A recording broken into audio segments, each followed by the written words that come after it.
மக்களாய் நாம் எல்லோரும் என்றும் விளங்கிடுவோம். அவரது அன்பினை அமைதியை என்றும் எங்கும் பகிர்ந்திடுவோம். சத்திய வசனத்தை உலகெல்லாம் கூறி ரட்சிப்பை அறிவிப்போம். கர்த்தரை பாடி அவர் கிருபையை நாடி என்றும் வாழ்ந்திடுவோம். ஆண்டவர் எமக்கு அளித்த இந்த நன்னாளிலே நாமே அவரை போற்றி துதித்து கீதம் பாடுவோம். கீதம் பாடுவோம். அல்லேலூயா. கீதம் பாடுவோம். கீதம் பாடுவோம். அல்லேலூயா. கீதம் பாடுவோம்.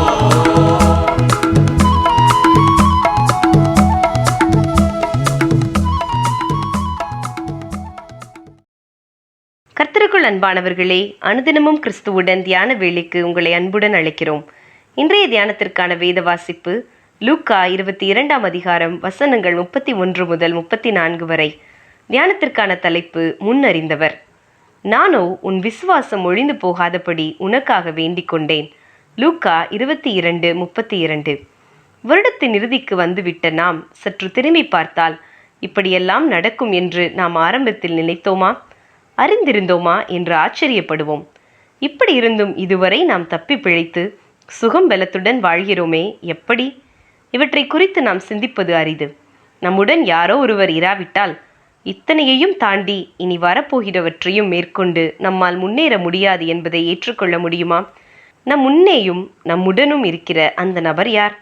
இயேசு தம்முடைய சீஷர்களுடன் கடைசி பஸ்காவை புசித்துவிட்டு குறிப்பாக சீமோன் பேதுருவை நோக்கி பேசுகிறார். சீமோனே, சீமோனே என்று அழைக்கிறார். சீமோனாக அவனுடைய பலவீனம் யாவையும் அறிந்தவராகவும் சத்துருவின் வல்லமையை கணக்கு வைத்திருக்கிறவராகவும் இயேசு இங்கே பேசுகிறார்.